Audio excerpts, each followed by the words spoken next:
Late one evening, I found myself in an unexpected moment of solitude, completely unaware of the laughter and curious eyes fixed on me.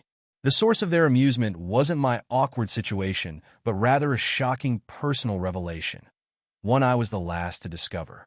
They found it especially hilarious that I had been utterly clueless about what was happening right under my nose.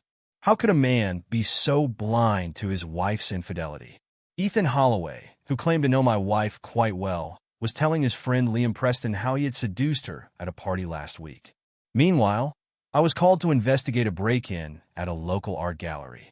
I was gone for about 2 hours and returned before the night was over.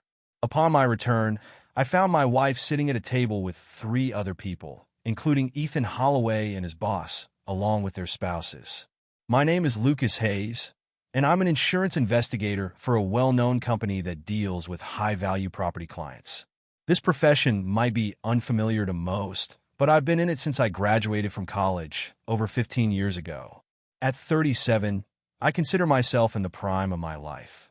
My job involves investigating incidents that might lead to substantial compensation claims, mainly thefts and robberies, and sometimes car accidents involving multiple vehicles. I'm very good at what I do, and I've built a solid reputation in my industry. I'm often contracted out to other companies for a premium. Although I travel frequently, it's never for long periods. If a lengthy investigation is required, I have a team that can stay on site to finish the job. I've been married to Lila for 14 years, and we have 2 wonderful children, Elena, age 10, and Sophie, age 8. Lila, who is a year older than me, also works at the same company as the personal secretary to Henry Carter, the company president. We got married before she joined the company, but I encouraged her to apply for a position after she lost her previous job. Although hiring her needed HR approval due to nepotism policies, they agreed because of my standing within the company. Fortunately, Henry Carter was looking for a new secretary, and Lila's extensive experience as a personal assistant at a major corporation made her a perfect fit. After the interview, he offered her the job on the spot. Ethan Holloway and Liam Preston, the people I mentioned earlier, are insurance specialists who deal with large companies or wealthy individuals. While we're not close friends, they work under David Langston, a mutual acquaintance and a good friend of mine. I report primarily to Henry Carter and work independently, though sometimes David gives me interesting assignments. A week after the party, I overheard a disturbing conversation. I had stepped into the restroom to take a break when Ethan and Liam walked in, seemingly ignoring the closed stall door, and started talking about the party. Ethan began bragging to Liam about his recent conquest, making me feel a growing discomfort in my gut, something far worse than food poisoning. Liam asked Ethan how he managed to seduce her, surprised because he never saw her as that type of woman. Ethan said they danced a bit, and she seemed friendly. When he suggested going to his office, she mentioned that Lucas wouldn't like it, but he convinced her to join him for a drink at the bar. Ethan continued, describing how, while Lucas was dancing with Lila, he got a double shot from the bartender and subtly swapped their drinks. His aim was to help Lila relax, so he could make advances on the dance floor. Liam questioned Ethan's plan, given Lucas's presence, but Ethan claimed he hadn't planned Lucas's departure. It was just luck. During the dance, Lucas told Lila he needed to step out briefly. Though Lila suggested he take her home first, Lucas insisted she stay and have fun, promising a quick return. Lila wasn't thrilled but agreed, staying behind with Ethan, David, and his wife. Later, Ethan got Lila another drink, secretly asking Max to make it a double again without her noticing. As they danced, Lila became more intoxicated, clinging to Ethan as he made his moves. She giggled and pressed against him several times. Ethan thought a few more drinks would seal the deal, so he got her another, which she quickly drank. Unbeknownst to her, it was another double, and she started feeling very woozy. Ethan suggested they get some fresh air, and Lila agreed. They ended up in the back seat of his car. She was almost unconscious, and he slid his hand under her skirt. She didn't resist and even begged for more. He complied, and she seemed to enjoy it. Ethan found the experience unbelievable. Ethan couldn't believe Lila would behave this way, considering she never seemed like someone who would cheat or be attracted to him. He assured his friend that it all happened, mentioning a date with Lila the following Saturday when she usually went to the salon. They planned to meet and book a hotel room for the day. Liam, envious, acknowledged Lila's attractiveness and wondered what Lucas did to deserve her. He even hinted at meeting Lila after Ethan was done with her. Ethan gave a non-committal maybe and stressed the need for secrecy to avoid any issues. They left the restroom, leaving me grappling with what I had just heard. Could this really be happening? I started recalling that night. It was almost 11 p.m. when I returned to the party, finding Lila seated with Ethan, Julie, and David Langston. Lila didn't seem drunk when I joined them. She was chatting with Julie about the kids. Ethan exchanged a few words with me, but left shortly after. I noticed Lila whispering something to him, but I didn't think much of it. The only odd thing about that night was when we got home, Lila wanted to make love. While not entirely out of the ordinary, it struck me as odd given the circumstances. She typically wasn't in the mood this late at night, but she was particularly passionate that evening, almost like she was driven by guilt or regret. About a week passed after the party, and I noticed no change in Lila's demeanor. She never mentioned my early departure from the party or what happened in my absence. When I asked, she claimed she danced with Ethan and David but mostly observed. She said she and Julie talked about school and the kids' activities, and that was it. She even suggested she would have preferred to come home when I left, implying I needed to keep a closer eye on her. Do you have any plans for this Saturday? I was thinking of playing golf, if that's all right. I asked, watching her closely for her reaction. This Saturday? Right after lunch, I'll be at the salon. It'll take me an hour, maybe an hour and a half. Where are you heading? She replied, seemingly casual. To the golf course, I answered, feeling a knot in my stomach. How did Ethan know about her plans if she hadn't told him? I hadn't known about it either. It all felt uncomfortably real. I'm thinking the country club. Maybe I'll see if Liam Preston wants to join. He and David are usually up for a game. I continued, probing for more clues. Don't you think Liam and David are idiots? She replied, her tone dismissive. I'm not sure. I know David is, but I don't know Liam or his wife well enough to say. I answered, trying to keep the conversation neutral. What about Ethan Holloway? You talked to him at the party, right? Maybe he'd like to come along, I suggested, watching her reaction closely. Lila turned and gave me an odd look, pausing before responding. Why would you want him to come? He's part of my language and idiot. I had a dance with him a few times at the party, and he really creeped me out. He's still an idiot. Now I was wondering if she was trying to dissuade me from inviting him or convincing me she disliked him. Either way, it was unusual for her to speak about someone like that. Oh, I don't know much about him, but he's Liam's friend, and they seem close. Maybe it's not a good idea. I'll just call Sam and Owen. They're always up for a round. I replied, backing off the topic. That sounds like a better plan. Stay clear of Ethan. You don't want any trouble, she said, seemingly relieved. All right, he's off my list now. So, you're okay with golf? I asked. I'm fine with it as long as I'll still be at the salon. How about dinner at the Cypress and afterward? I'll have a fresh haircut, and you can unwind after golf. You can take me out and show me off. I'll drop Sophie and Elena off at my parents', she suggested. I agreed, and we arranged to meet at home at 5:30 on Saturday to prepare. If I had been more cautious, I could have gathered enough evidence to confront her that day. It would have been fitting to lay it all out over dinner at one of the city's finest spots. The next day at work, I headed to the control room to gather some gear for tracking my wife and her lover. I decided to take one of the company's surveillance vans, leaving it in the lot until Saturday morning when I went golfing. I grabbed 2 small transmitters for her purse and car and a GPS unit for her vehicle. It would pinpoint her exact location at any time. The van was equipped with video capabilities, but I wasn't sure how to utilize it since Ethan mentioned a motel. Filming was out of the question.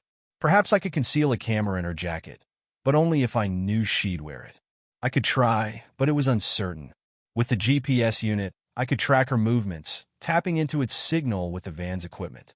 It had local street maps pinpointing her location within 30 meters. The audio transmitters would capture any conversations recorded within the van.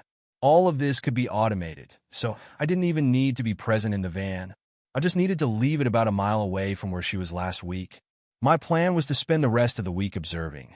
I'm quite skilled at this since it's my profession. I observed Liam and Ethan, but didn't notice anything unusual. Normally, I visit my wife at least once a day, but lately I've been visiting a bit more frequently. Although I hadn't seen anything suspicious yet, I decided to gather information from Liam. He explained that he was working on policies for a large factory complex, and I used to spend some time examining the site and developing contingency plans for potential disasters. This is known as risk analysis and is part of the risk insurance process. On a particular Tuesday, I approached his desk, which was across from Ethan's. He seemed deeply engrossed in his work.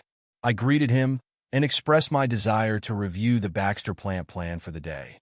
Initially, he appeared distracted until he understood my request, after which he simply nodded and agreed, stating he was available anytime. I still needed to return to that location to take some photos. We discussed the timing, agreeing to go in about an hour. It was decided that my colleague would stop by my desk on their way. After a brief exchange, I turned the corner and noticed a smirk exchanged between Liam and Ethan. They maintained their gaze on me until I was out of sight. They were intriguing individuals. I resolved that Liam would face consequences for his actions. Although he wasn't directly involved, he colluded with Ethan and made disparaging remarks about my wife. He was aware of the plan and chose to witness Ethan's deception, rendering him equally responsible in my perspective. An hour later, Liam arrived as arranged, and we departed in my SUV. I discreetly installed one of the small transmitters in the car console, which could record any conversation within or near the vehicle. My intention was to have a record of our private conversation. As we left the parking lot and began the 25-minute journey to Baxter, I started the conversation. "So, Liam, did you enjoy the party last week?" I asked, trying to ease into the topic. "I wasn't there. I was away on a trip and missed out on the festivities," he responded. I conveyed to Liam my interest in understanding what had caught his attention, particularly in light of Ethan's betrayal involving my wife.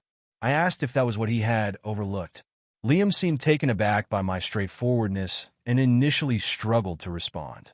He made a move towards the door handle, but then composed himself and met my gaze. "I only know what Ethan told me. I'm not sure if it's all true," he confessed, doubting the accuracy of the information.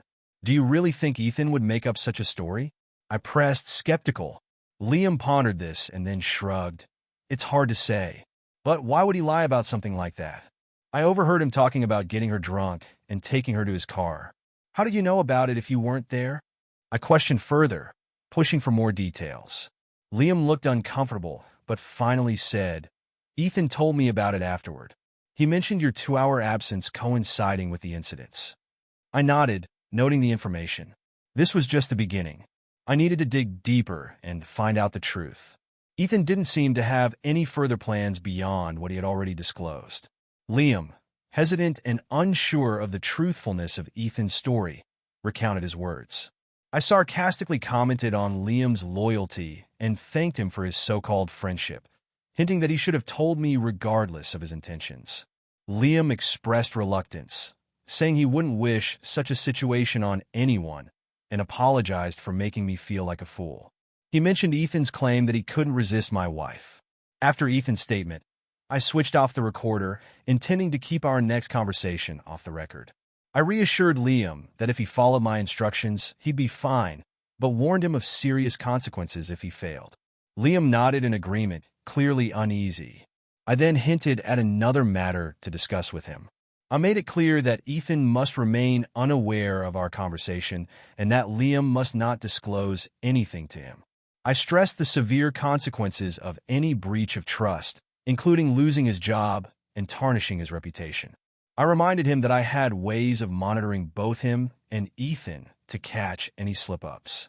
I assured Liam that I wouldn't confront Ethan or interact with him, instructing Liam to continue as usual and let Ethan do the talking without interference. With the truth in hand, I instructed Liam to heed my warnings, assuring him everything would be fine if he followed my instructions. After that, we barely spoke, spending the next 2 hours in silence. Liam did his job, and I did mine, getting the information I needed while keeping Liam in the dark about my plans. It wasn't necessary for him to know everything just yet. The week dragged on, with me keeping a close watch on Lila. Although she didn't show any suspicious behavior, I remained vigilant. Wednesday evening came, and the kids went to their dance class, which ended around 9:30. I sat in the living room watching TV when Lila joined me, settling onto my lap. She wrapped her arms around my neck, pressing her cheek against mine. "We've got about 2 hours before I need to pick up the kids. How about we make love?" she suggested, her voice a mix of seduction and urgency. Despite my anger and frustration over the situation, I was still human. Against my better judgment, I felt myself getting aroused. I held her tightly, kissing her passionately. "Take me upstairs to our bedroom right now. I want you, and I want it now," she whispered urgently. Without another word, I followed her upstairs, admiring her figure. We undressed and then engaged in intense, passionate lovemaking. Afterwards, we lay in each other's arms, basking in the afterglow. For a moment, I pushed aside my doubts and fears that everything would come crashing down. I wanted to believe it was all a lie, but reality had a way of creeping back in. "That was amazing, darling. We need to do this more often. Don't you think? We've been out of sync lately. Let's not let that happen again," she said, her voice soft and content. "Agreed. I'll make sure of it. How much time do we have? Do we have time for a quick shower?" I asked, trying to keep the mood light. "I have to pick up the kids after 9, but we could delay it if you want. Now, or should we wait until our date on Saturday night? I could ask the kids to stay at their grandma's for the night," she suggested. "How about this? I'm all yours for the evening. Anything else planned for Saturday?" I inquired. "Okay, you've got golf, and I've got a hair appointment. Then we have our dinner date, and afterward I'm all yours. Whenever you want, however you want. And I expect plenty of that from you. Any better offers now?" she teased. "None at all," I replied, smiling. "Okay then, we're set," she said, quickly dressing and heading out to fetch the children. I lay there for a while, reflecting on what had just happened. How could she be so affectionate and intimate with me if she was involved with someone like Ethan Holloway? I knew she was clever, but was she also a skilled actress? Something didn't add up, and I was determined to find out the truth. On Saturday, while she was out, I checked the transmitters and confirmed they were working. My plan was to install them in her car on Friday night and in her purse. I had everything ready except for one last meeting with Liam Preston. I needed to know which hotel Ethan had reserved. Liam would get that information for me, or I'd have to resort to more drastic measures. The following morning, I called Liam and arranged to meet him in the third-floor cafeteria. He agreed without hesitation. When he arrived, I was already seated at a table. He joined me silently, and I got straight to the point. "Liam, I need you to find out from Ethan where he's planning to take Lila on Saturday. I need the motel's name and location. Catch him alone and ask him. Tell him you suspect he's deceiving you and that you'll trust him if he tells you the truth," I instructed, my tone leaving no room for argument. Liam hesitated, the fear of my reprisal evident in his eyes. Eventually, he agreed but asked how I'd verify if he was telling the truth. I assured him not to worry. I had my ways. As he left, I discreetly placed one of the transmitters under his jacket collar. He was so nervous, he didn't notice a thing. Back in my office, I activated the receiver and heard Liam return to his desk and start talking to Ethan.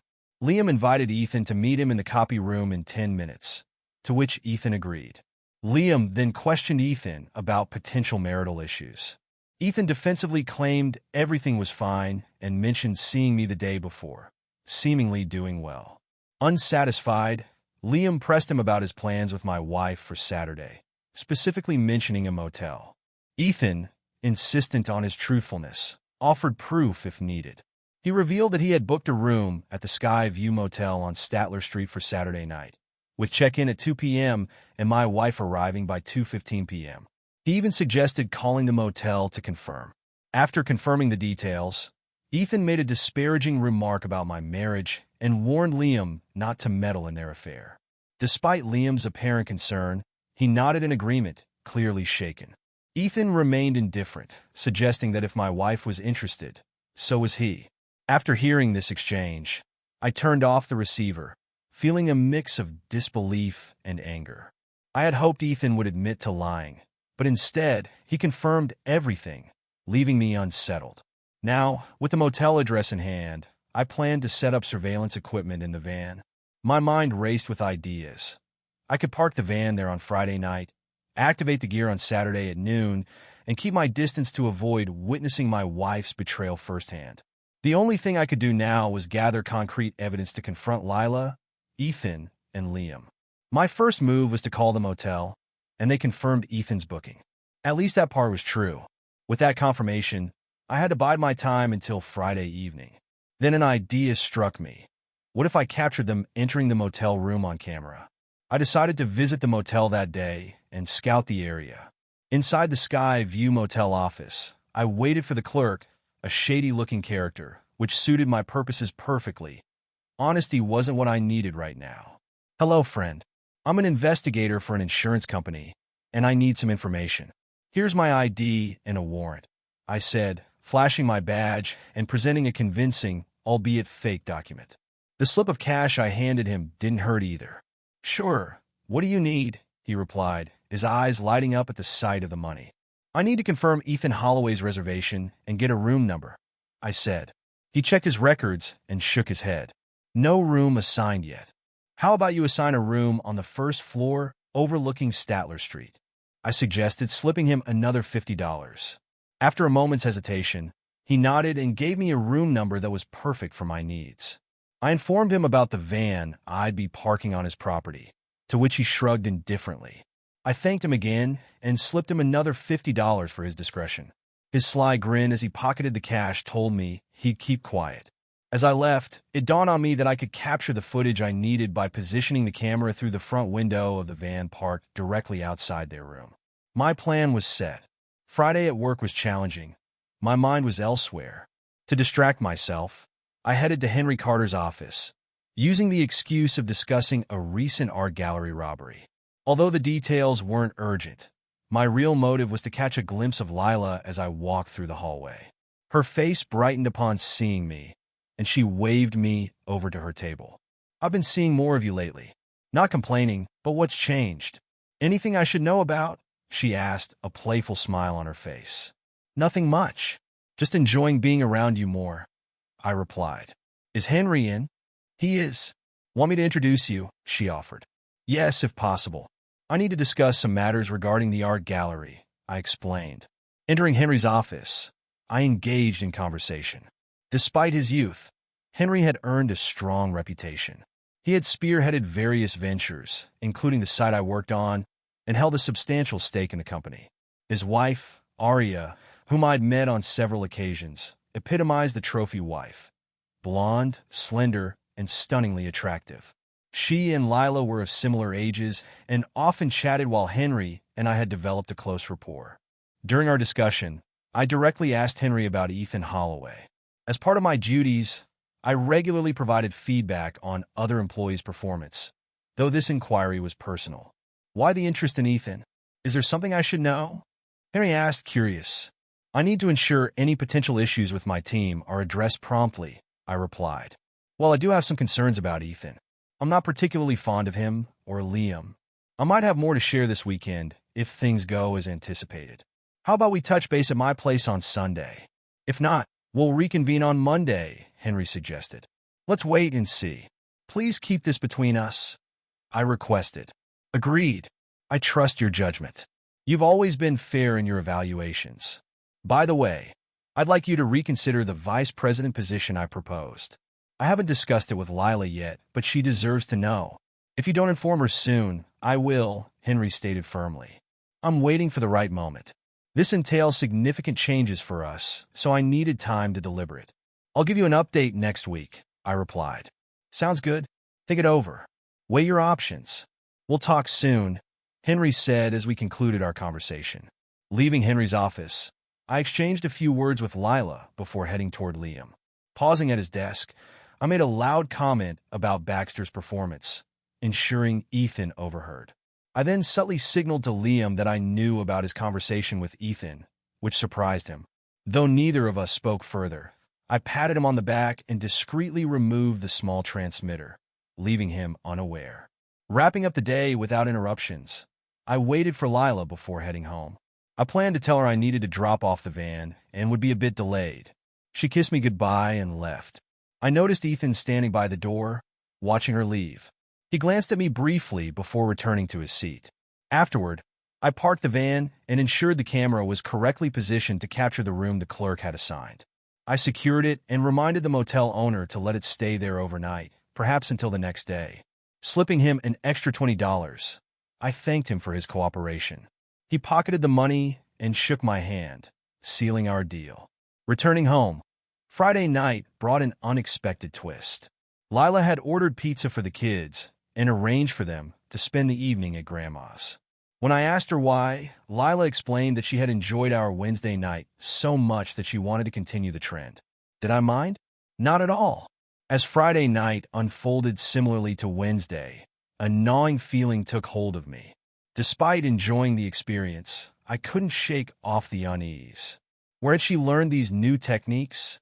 Later, when I asked her about it, she giggled, reached over to her nightstand, and handed me a book. It was an article about lovemaking after 35. The pages contained many of the things we had done the past 2 nights. I found pleasure in our activities that night, striving to fulfill her desires, even though the entire situation felt surreal. We spent most of the night entwined, and I made a mental note to get some Viagra for future encounters. As we lay beside each other, I finally gathered the courage to ask about her newfound enthusiasm. Lila, I love what we've been doing, and I want to make you happy, but I need to ask, where is all this coming from? Why now? If I didn't trust you so much, I might think there's a guilty conscience at play. Sorry, Lucas. Aria shared something with me last week that I can't repeat. It got me thinking about our life together, and it made me so happy. Sometimes I just need to express that joy. I wanted to show you how much you mean to me, she said, her eyes shining with sincerity. I listened, a mix of emotions swirling inside me. If this was true, how could she be having an affair? Should I confront her now? I'm glad you feel that way. Are you sure I make you happy enough? Are you satisfied with our closeness? Or do you feel something is missing? Please be honest, I urged. I adore our closeness, and you've always made me feel complete. I don't want more. I just don't want our passion to fade into routine. Can't you see? Don't you want me to always feel desired by you? She asked earnestly. You'll never have to worry about that. I love you and always will. I can't imagine anything jeopardizing what we have, I reassured her. That's good to hear, because I won't let anything come between us, she replied, snuggling closer. We spent the rest of the night wrapped in each other's arms, waking up the same way, though pleasantly exhausted. I wanted to shower with Lila, so I woke her and pulled her into the shower with me. Initially protesting, she eventually joined me under the warm spray, and we tenderly attended to each other's needs. Soon, our passion ignited again, and we pleasured each other. Afterward, she mentioned she was ready for the day, but anticipated something more that night. With that, we finished our shower, got dressed early, and I drove to the motel to finalize my preparations. I programmed all the timers to activate at 1 p.m. and ensured the audio recording would last at least 5 hours. The video footage would be burned onto a DVD, a process that would take around 7 hours after compression, covering the entire day.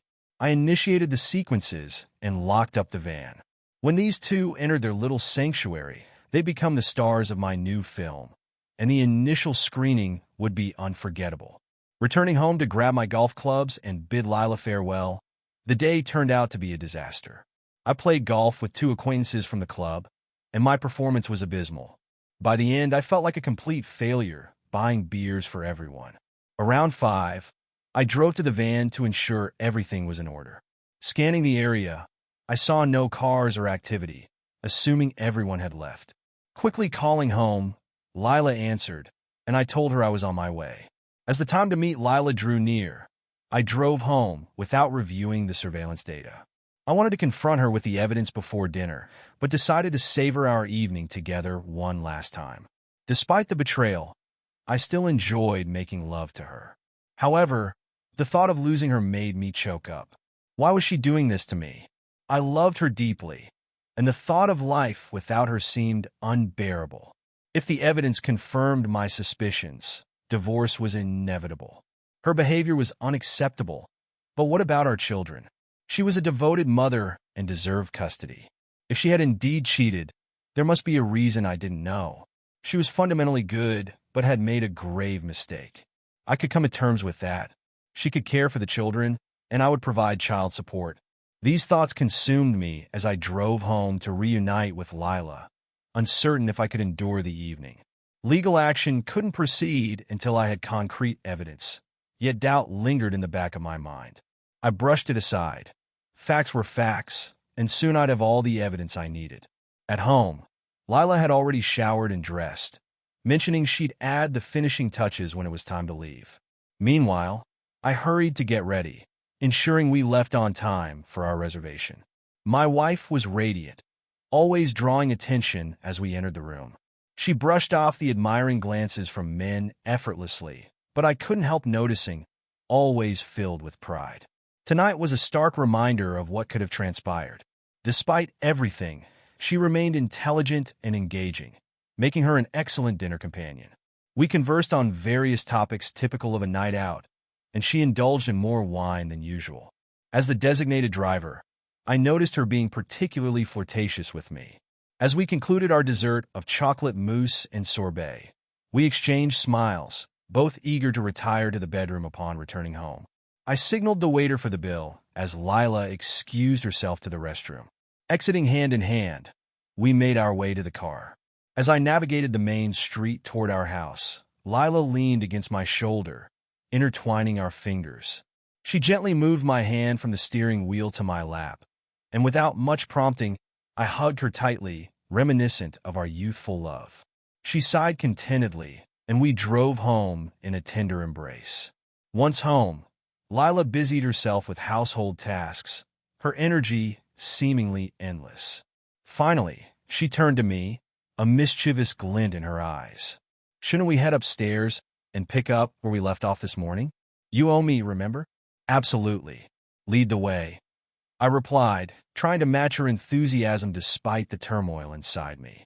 We ascended the stairs quickly, anticipation building. Lila stood before the bed, her eyes locked on mine as I stripped down to my boxers and socks. She removed her top and bra, leaving only a strand of pearls around her neck. As she reached to remove them, I stopped her. "Leave them on. You look incredible with just those pearls. This is a sight only I get to see. I'm completely yours tonight," I said, trying to immerse myself in the moment. "I'm all yours," she whispered, her voice filled with a mix of seduction and sincerity. In that moment, I wanted to believe her. Despite everything, I decided to put aside my doubts and focus on the present. We explored new realms of intimacy, trying positions and experiences that were new to us. She laughed and referenced page numbers from her book whenever I inquired about her fantasies. It was a night of discovery and connection, one that felt almost surreal in its intensity. We fell asleep entwined, waking late on Sunday morning, reluctant to part. She agreed to one more encore of our favorite moments from the night before. Afterwards, she had to pick up the girls, and I mentioned needing to check on the van. She suggested staying at her mom's for a while, giving me the perfect opportunity to retrieve the tapes from the van and review their contents. Once she left, I drove to the van, retrieved all the recordings, and returned the van to the production facility. I called a taxi to pick me up and take me back to my car, then headed home. The first thing I did was examine the GPS printout. It confirmed her car's location at the motel on Statler Street. My heart sank. The confirmation of my worst fears hit me hard. I felt compelled to view the video firsthand. I switched on the TV and DVD player, inserting the DVD and preparing myself for the inevitable heartbreak. The image was crystal clear, the room perfectly centered on the screen. I fast-forwarded until I saw a car approaching, then slowed to normal speed. Ethan Holloway emerged from the car, opened the room's door, and disappeared inside. Rewinding, another car appeared, and I saw a woman knocking on the door and being greeted by Ethan's smile as she entered the room. When she turned, revealing her face, my heart raced, and my pulse skyrocketed. Pausing the video, I watched it from start to finish before removing it. "Well, I'll be damned," I muttered. I needed to contact Henry Carter immediately. There was one address I had to verify, so I retrieved my wife's address book from my desk drawer. As expected, the address I sought was there, confirming my suspicions. A determined smile crept onto my face. With all the necessary information in hand, I dialed Henry's home number, urging him to meet me immediately. He initially insisted I come to his house, but I persuaded him to meet me alone elsewhere. Eventually, we agreed to rendezvous at the TGIF restaurant near the office. An hour later, we met there. Lila and the girls had plans for dinner at her mom's, giving me the time I needed. At TGIF, I briefed Henry before revealing the DVD.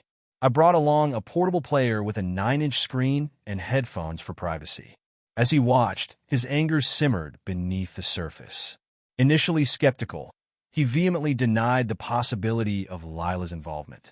However, as I played the recording of Liam's encounter with Ethan and laid out the entire narrative implicating both Liam and Ethan, Henry's complexion turned crimson with rage. Despite his personal regard for Lila, he gradually accepted the truth. I advised him to watch the DVD before passing further judgment. As Henry viewed the footage, his expression shifted from disbelief to pain. Sensing his need for privacy, I looked away, allowing him to process what he had seen. When he finished, he met my gaze, waiting for my response. Once composed, I made my sole request. I want them both terminated for breaching the moral clause in their contracts, effective by Monday afternoon. With the evidence I've provided, you have the authority to act as you see fit. I won't mention this again, I stated firmly. Henry's surprise gave way to a resolute nod. You have my word. This will be handled first thing Monday, and I'll personally escort them off the premises. They're dead to me. There may be further action I'll take, but it's best you don't know the details. Understood? Agreed, I replied. Following that, I handed him a bag containing all the surveillance data except for one small cassette, which I kept for my own purposes. It was necessary for my plans regarding my wife. Henry and I continued our discussion for another hour or so, making additional decisions to address later in the week. We parted ways with a handshake, and before I left, Henry addressed me once more. Lucas, you've handled this with a level of integrity and composure that's admirable. I appreciate your efforts and respect your actions. Things could have escalated if you hadn't been so level-headed. You have my gratitude and respect, he said. I felt a sense of relief as I headed home to my family, who remained unaware of the impending changes. That evening at home went smoothly, and my spirits were high. Lila was curious about what had transpired, but I told her she'd learn more at work the next day. Exhausted from the previous nights, we retired early for a peaceful night's sleep. Lila wanted to be embraced, and I gladly obliged. We fell asleep in each other's arms, just like the previous night. Monday morning arrived, bustling with activity at work. At 9:30, Lila called me, her voice tinged with urgency. You won't believe what's happening. Henry has summoned Liam Preston and Ethan Holloway to his office. They're in there now, and tensions are high. Feigning cluelessness, I asked, what's going on? Henry is furious. He's called security, she whispered before hanging up, promising to update me later. 20 minutes passed, and Lila called again. Henry had security escort Liam and Ethan out of the building. They're fired. He wants me to draft their termination letters, citing a breach of the morals clause, she said, her voice a mix of exhilaration and disbelief. This is the most unusual event I've ever witnessed as Henry's secretary. We need to talk over lunch. We met for lunch, and Lila recounted the morning's events in detail. She described how security had marched Liam and Ethan out, warning them never to return. She mentioned Henry's agitation, even recounting a moment when he snapped at her before quickly apologizing. Eventually, she turned to me, seeking insight. How would I know about this? I said, feigning ignorance. Henry told me to ask you. When I pressed him, he just said, ask Lucas. He knows everything, and opened my eyes to a lot. Eso, spilit. Before I say anything, listen to this tape. I handed her a cassette of Liam and Ethan's conversation about the motel. She listened, her expression turning pale as she reached the end. Removing her headphones, she exclaimed indignantly, "This is absurd. It's a lie. I never went to any motel with him, and never would. You can't trust this recording. Did you show this to Henry? Does he believe this nonsense too?" "No, he doesn't believe Ethan, and neither do I," I said, calming her slightly. but I have something to explain, and I need you to listen without interrupting. Lila nodded, still visibly shaken. I overheard Liam and Ethan talking about a week ago. Ethan boasted to Liam about an encounter with you at a party, claiming he got you intoxicated and took you to his car. He provided explicit details, and Liam seemed convinced. In fact, Liam was so impressed he wanted in on the next rendezvous. Lila tried to interject, but I pressed on. I needed to know the truth, so I instructed Liam to confront Ethan, who admitted to booking a motel room on Statler Street for Saturday afternoon, during your hair appointment. That raised alarms. How did he know about your appointment unless you told him? I never told him, she protested. I was at the salon, like I said. My salon is on Statler Street, but I had no idea about any motel rendezvous. You don't believe me? I do believe you, Lila, I reassured her. But I had to verify everything.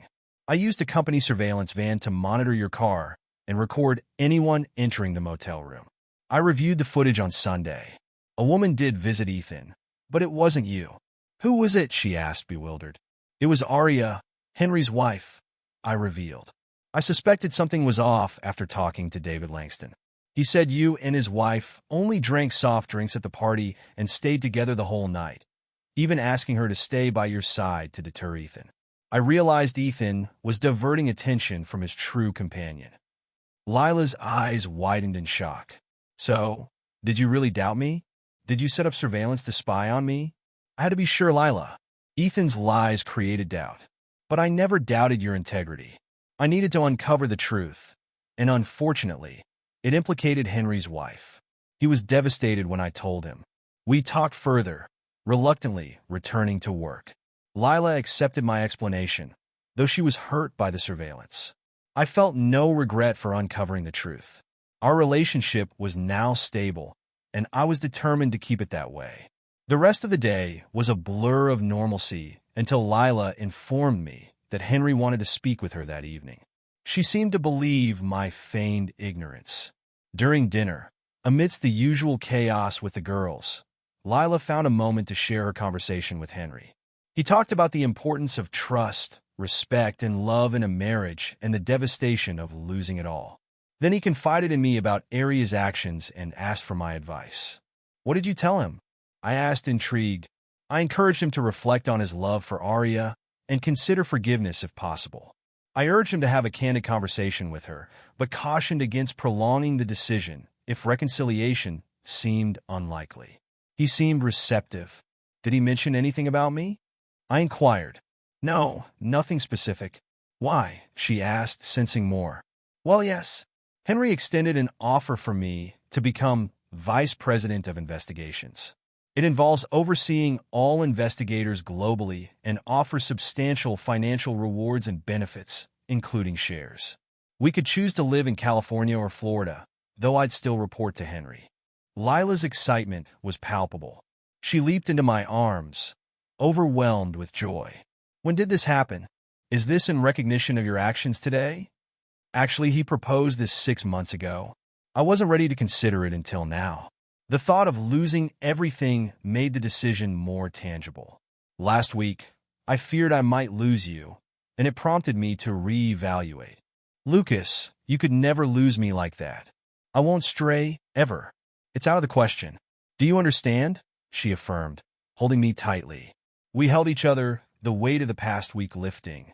Our future seemed clearer now, and I felt a renewed sense of purpose. Exhausted from the emotional roller coaster, we retired early, falling into a deep, peaceful sleep, ready to face whatever came next together.